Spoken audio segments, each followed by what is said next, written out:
E para nos ajudar nessa, mais do que nessa entrevista, nessa reflexão que eu quero propor aqui, né, a nossa audiência do Bom Dia Agronegócio nessa sexta-feira, está conosco o professor doutor Roberto Rodrigues, atual coordenador do Centro de Agronegócios da Fundação Getúlio Vargas, eterno ministro da Agricultura, embora ele não goste dessa alcunha, né, professor? O senhor prefere se focar no que o senhor é hoje, não é isso? Bom dia, seja bem-vindo, que privilégio ter o senhor conosco.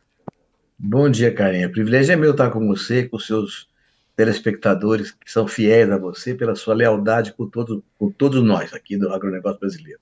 Muito Uma obrigado, informação, eu professor. não sou mais coordenador do GV Agronegócio. Quem está no meu lugar hoje é o Guilherme Basso. Hoje eu sou professor emérito da FGV, é a minha atividade principal. E conselheiro de empresas, instituições ligadas à agricultura, bastante. Então tem uma atividade intensa, sem coordenar mais nada. Professor, o senhor me falava, né, sobre como é importante a gente continuar com essa atividade intensa olhando para frente. E ontem o senhor trouxe um artigo no Estadão que foi brilhante, como tudo que o senhor faz. Como o senhor falou sobre a importância de ter esperança nesse momento onde há muita nebulosidade, muita incerteza sobre uma série de esferas em que o produtor está inserido. O senhor falava sobre a importância do cooperativismo, da solidariedade, da estratégia, da gestão. Então eu queria entender do senhor, com a experiência que o senhor tem, com tudo que o senhor já viu acontecer no agronegócio brasileiro, que momento é esse para o produtor do Brasil, professor? Ele está realmente angustiado e ele precisa baixar um pouquinho a adrenalina e enxergar o entorno, entender de novo a importância dele para o mundo? Carla, a agricultura é uma atividade interessante, agropecuária, porque é um gesto de fé, não é? O produtor rural que planta uma semente no solo com a esperança de que a semente vai germinar, vai haver água, umidade, temperatura adequada para que a semente germine, que atravesse a terra sobre ela, a planta cresça, frutifique e produza, e ele possa colher, pagar as dívidas e pagar o banco e pagar o governo, é um ato de fé. Então, e a fé é uma condição que tem que ser alimentada permanentemente. A agricultura tem as características. Alimenta sistematicamente a pessoa, porque ela confia que vai dar certo, que vai produzir, vai plantar, e colhe, paga e vai tocando para frente. Quando não consegue pagar as dívidas, empurra para frente, prorroga e vai acreditando sempre. Então, a agricultura é um ato de fé. Sempre foi no mundo inteirinho. E a fé às vezes é abalada por fatores externos, que sejam muitos, né? Hoje, por exemplo, nós estamos vivendo no mundo inteiro uma condição estranha, porque eu tenho falado muito, Carlinha, que nós somos afetados hoje em todo o planeta por quatro fantasmas modernos, que eu estou chamando de os novos quatro cavaleiros do Apocalipse, que são falta de comida, ou seja, insegurança alimentar. Segundo, insegurança energética. Terceiro, desigualdade social, renda mal distribuída. E quarto, mudanças climáticas. Esses quatro fantasmas afetam o mundo inteiro. E eu tenho andado bastante por aí afora, visitando outros países, outros continentes, e, e ganhei uma certeza, cara, de que esses quatro fantasmas só podem ser eliminados, só podem ser abatidos pelo agro, pelo setor rural.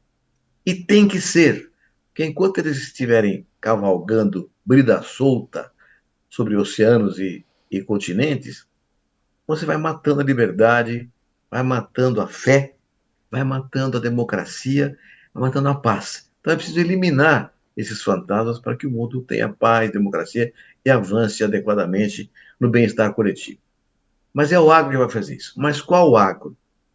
O agro tropical do planeta, que pega toda a América Latina, toda a África subsaariana, uma parte da Ásia também. Por quê? Porque nessa faixa tropical é que tem terra para crescer a produção agrícola horizontalmente, a tecnologia baixa pode melhorar a produtividade, crescendo, portanto, verticalmente. É aqui que vai explodir a salvação ou a eliminação desses quatro fantasmas desagradáveis e horrorosos.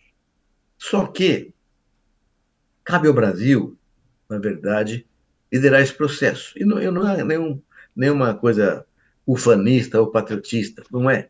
É verdade, o Brasil é o único país tropical do mundo que desenvolveu a tecnologia sustentável que pode ser replicada em toda essa faixa planetária de origem tropical. Só que para isso, não temos uma estratégia. E esse é o ponto, me parece, Carminha, que afeta a fé de todos nós. Que estratégia é essa? Nós temos que ter logística e infraestrutura. Nós crescemos espetacularmente, fomos para o Centro-Oeste nos anos 80, 90 do século passado, transformando o Brasil, que era importador de alimentos, em exportador. Exportamos hoje para mais de 190 países do mundo inteirinho, coisa extraordinária, o que mostra a qualidade da nossa produção agropecuária e agroindustrial também. Mas não tem ferrovia, não tem porto, não tem armazém, nós perdemos muita competitividade por falta de estratégia, de fazer estrutura e logística. Isso aí é complicado, porque o governo não pode mais ter mais condições de fazer, então tem que ter parceria público-privada. Se o público-privado só vai acontecer se o privado tiver confiança, segurança jurídica e certeza de que vai haver retorno aos seus investimentos. Então precisa ter reforma, reforma tributária, previdenciária, trabalhista, essas coisas todas que são a base do futuro da nação têm que ser tratados. Eu vejo, por exemplo, o esforço enorme do nosso ministro da Agricultura em fazer acordos comerciais importantíssimos.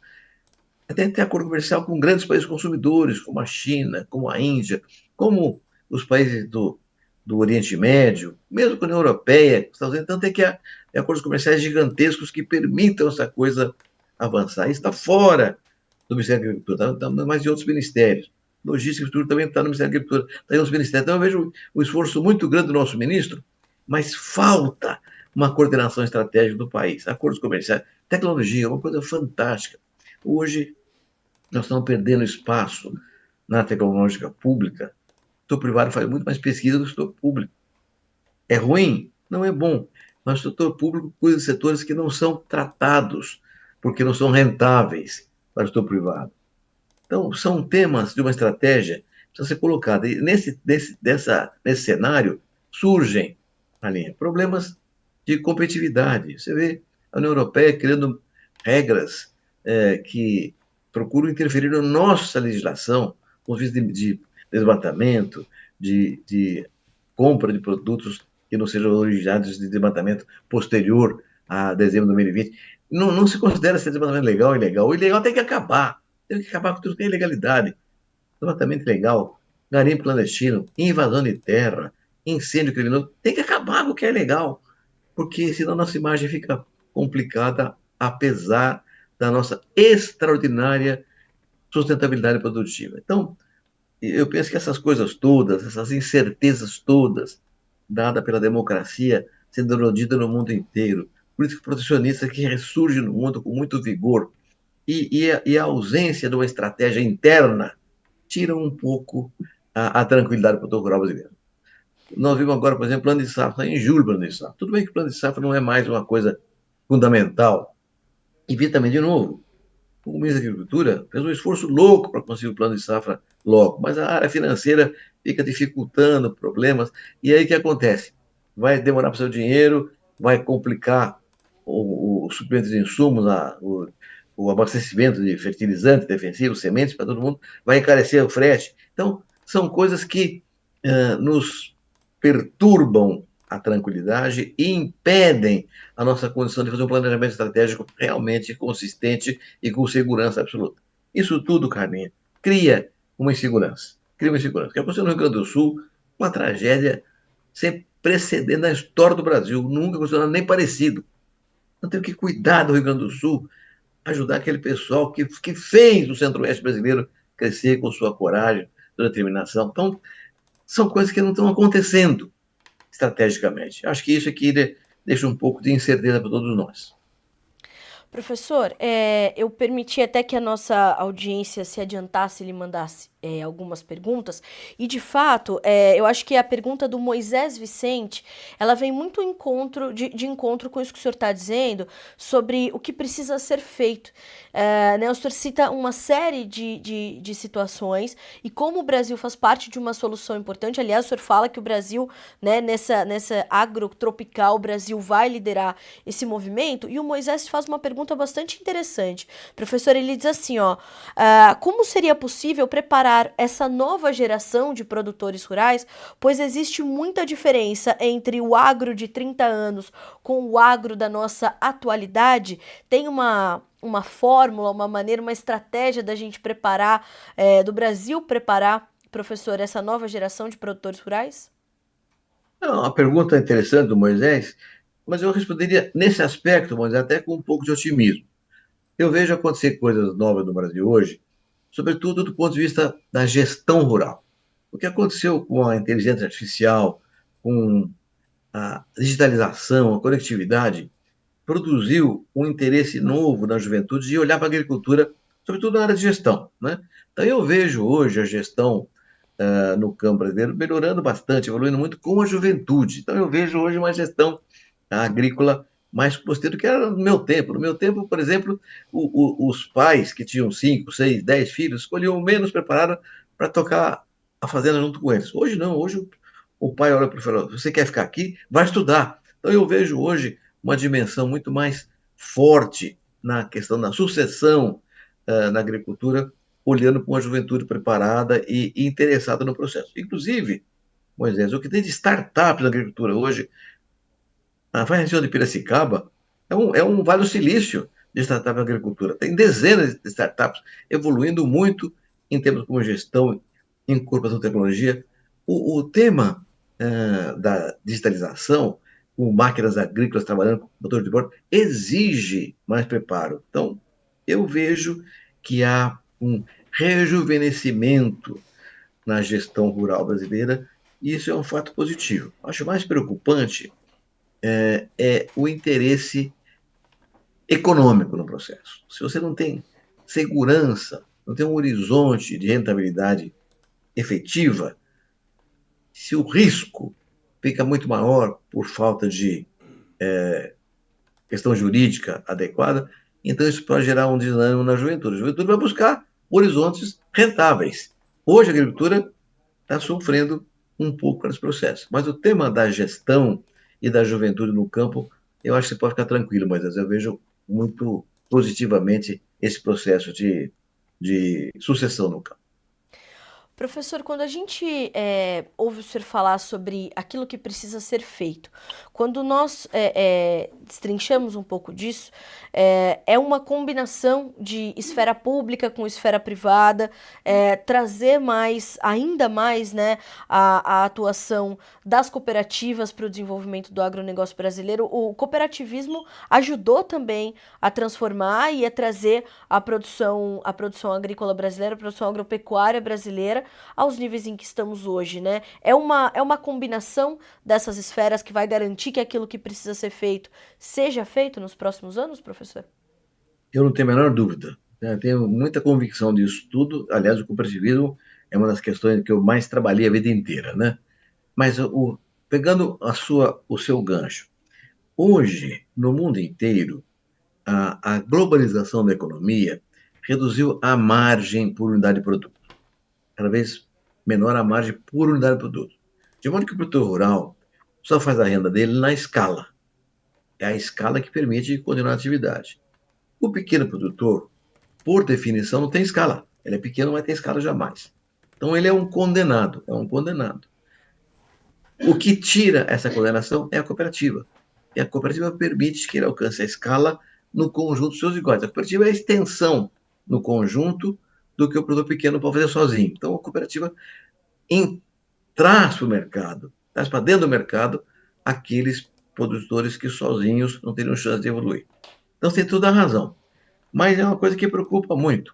Hoje, por exemplo, um estudo da Embrapa, do Eliseu Alves, que mostra, números redondos, nós temos 5 milhões de produtores rurais, dos quais 1 milhão estão no mercado. 4 milhões não estão no mercado. Estão vivendo da mão para a boca, é uma cultura de subsistência, meramente.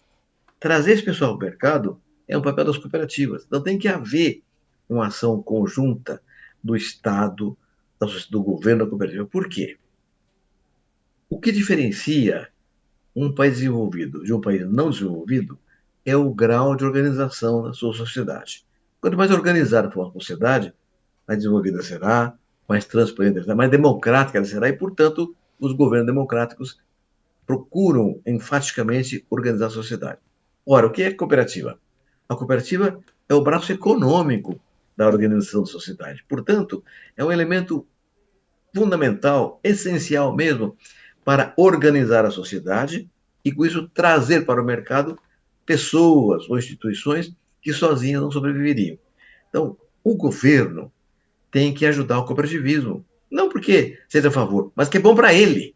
Aliás, esse fato é tão relevante que tem um artigo na Constituição de 88 que diz o seguinte: cabe ao Estado estimular e desenvolver o cooperativismo e o associativismo. Tanto é verdade que nós criamos no Ministério da Agricultura o DENACOP como um órgão de estímulo ao cooperativismo.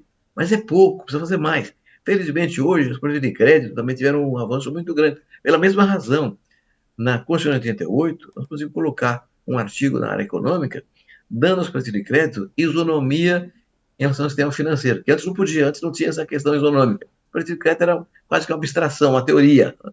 Hoje não, hoje o Banco Central tem uma área de apoio para o projeto de crédito, estimula, desenvolve, tanto é verdade que as empresas de crédito já dão mais de 15% do crédito rural no Brasil. Isso é coisa recente, depois de 88.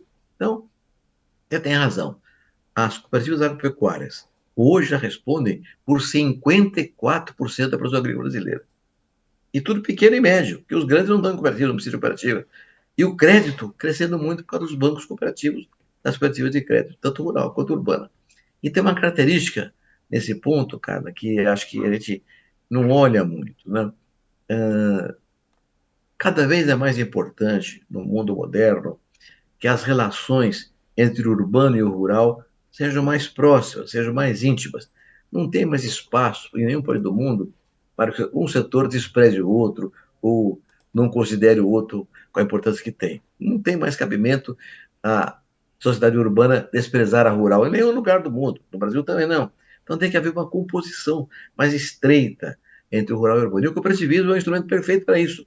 Nós temos cooperativas urbanas, cooperativas rurais, urbanas e rurais, que fazem a indústria de transformação. Então, o cooperativismo, enquanto doutrina, tem uma condição fantástica de melhorar tecnicamente, melhorar a renda e trazer ao mercado que está fora dele. Isso é uma solução fundamental para o país.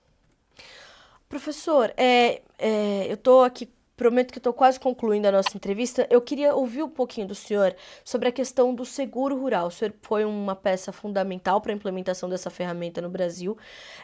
E nos últimos anos a gente tem visto o orçamento ser contingenciado, depois muda-se, e há um esforço agora também conjunto para haver uma revisita ao programa de seguro rural desse país para que ele seja mais eficiente e alcance mais produtores. Como é que o senhor está vendo nesse momento essa ferramenta e como é que o senhor vê que o que o senhor enxerga que poderia melhorar de forma prática para se tornar efetivamente mais que trouxesse mais resultados efetivos para o nosso produtor aqui no Brasil, o seguro rural? Onde a gente precisa melhorar, professor? Carla, o seguro rural é a única condição de estabilidade de renda no campo. Tanto que eu já trabalho com esse negócio há tantas décadas, que a primeira coisa que eu fiz com a minha agricultura em 2003 foi criar um seguro rural. Portanto, o seguro rural já tem 21 anos de idade. Mesmo assim, nós temos menos de 10% da atividade rural brasileira segurada. Por quê? Porque o governo faz a parte dele no financiamento da subvenção, isso impede o crescimento do seguro rural. Com pouca gente fazendo seguro, o seguro fica caro. Então fica correndo atrás do rabo. Precisa ter mais gente para que o seguro fique mais barato, todo mundo participe. Portanto, o governo tem que entrar com a parte dele, que é a subvenção ao prêmio. Bom, não faz. Há anos está dando 1 bilhão, nós tínhamos que ter 3, 4, 5, 7 bilhões de reais. Fico impressionado que o fundo partidário, por exemplo, tem mais de 5 bilhões de reais e o seguro rural tem 1 bilhão. O fundo partidário é para 500 pessoas e o seguro rural para 5 milhões de pessoas. Né? Então, precisa ter um seguro rural mais consistente. Isso tem que mudar. Acho também que o Fávaro está preocupado com isso, tanto que eu trouxe para ele uma seguradora mexicana, que é a maior seguradora da América Latina, chama-se Proagro, por coincidência, o nome da seguradora, e eles têm uma característica que é muito interessante, Carla. O seguro deles é um seguro flexível. Por exemplo, você tem 1.000 hectares de soja, vamos supor que tem 1.000 hectares de soja, mas tem 100 hectares da tua área que é pior, uma terra pior, então você pode fazer um seguro de uma parcela da tua área. Vamos fazer um seguro sobre uma época do ano. Ah, vai dar um veraninho com janeiro, faz um seguro para 20 dias. Então, essa flexibilidade, claro, fica mais caro o seguro por hectare, mas fica mais barato no conjunto da propriedade rural. Então, essa empresa está montando uma filial aqui no Brasil e eu espero que essa coisa avance. Até agora, a reunião dia 15 de agosto, com o ministro trazendo a seguradora, e espero que a gente consiga flexibilizar a seguradora. Lógico, tem que melhorar o fundo de catástrofe, o resseguro tem que ter uma outra função, então tem questões legislativas também tem que ser incorporadas. Mas tudo isso está na mira do Ministério da Agricultura e eu espero que essas coisas avancem positivamente. Agora, é preciso, fundamentalmente também, que o financeiro do governo enxergue isso com uma clareza.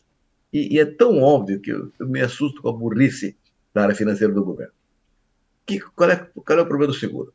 Um desastre climático, uma seca de 3 meses no Centro-Oeste, que afeta todo mundo, quebra todo mundo. O produtor não consegue pagar a dívida, não paga o banco, não paga o insumo que ele comprou, acaba não pagando nem dívida que tem da cidade dele. O que o governo faz? O governo chama para si essa dívida toda e o Tesouro banca, prorroga a dívida e custa caro para a sociedade brasileira. Todo mundo fica pagando uma coisa que ninguém tem culpa. Ninguém tem culpa, nem o produtor, ninguém tem culpa. Então, o seguro rural acaba com esse problema.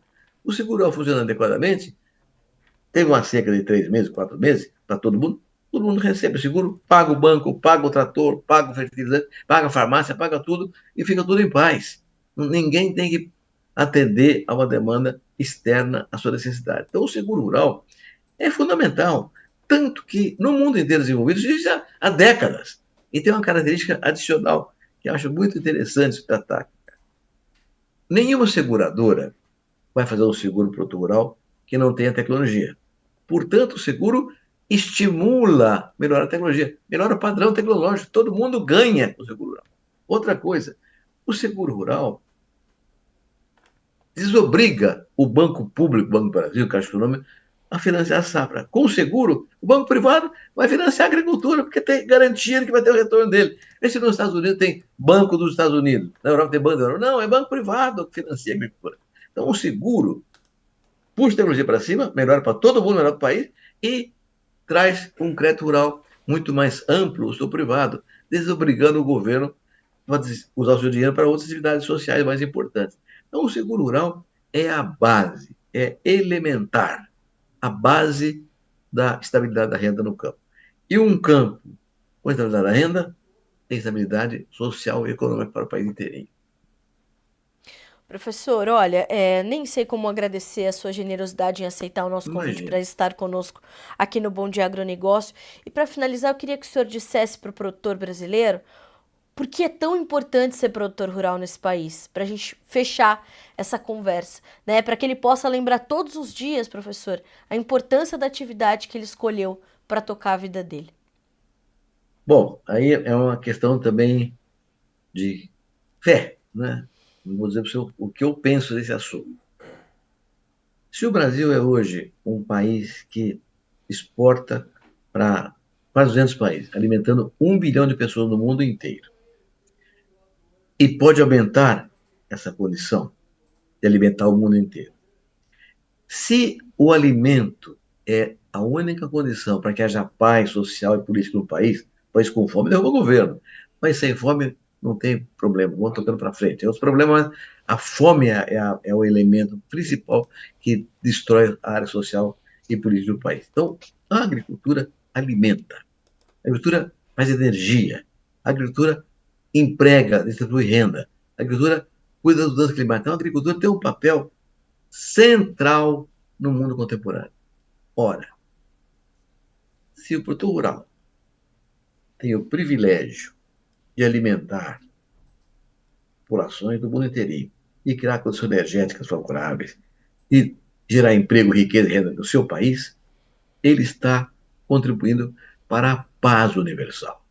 Eu não acho que haja nada mais nobre, cara, nada mais nobre do que garantir a democracia e a paz no Brasil e no mundo. Portanto, o produtor rural é o agente mais consistente, mais efetivo na luta pela paz e pela democracia. Não pode haver nada mais nobre do que isso. É uma atividade nobre. Vamos ser sempre assim, cuidando do Brasil e do mundo, alimentando, energizando, cuidando do meio ambiente, gerando emprego, porque isso traz privilégio para a humanidade, traz a paz e traz a democracia para o mundo. Professor, mais uma vez, muito obrigada. Eu sei que o senhor agora tem outros compromissos em outros lugares, vai pegar um voo, vai para longe. Então, muito obrigada. Ter o senhor é sempre ter um sopro, né? Uma injeção de ânimo e poder compartilhar, né? Da sua experiência. E eu sempre digo isso para o senhor. A gente tem muita sorte de dividir, né, esse momento nesse planeta no mesmo tempo que o senhor. Então, muito obrigada mais uma vez. As portas do Notícias Agrícolas, em especial, eu falo sobre o Bom Dia Agronegócio, estão sempre abertas para o senhor ensinar a nossa audiência, né, a importância, continuar ensinando e reforçando a importância de produzir nesse país. Muito obrigada, professor. Eu que agradeço a você, filha. Bom dia para você e para os nossos internautas todos. Um abraço. Um abraço, professor. Bom dia, ótimo trabalho e bom final de semana. Bom descanso. Até a Igualmente. próxima. Deus quiser. Amém.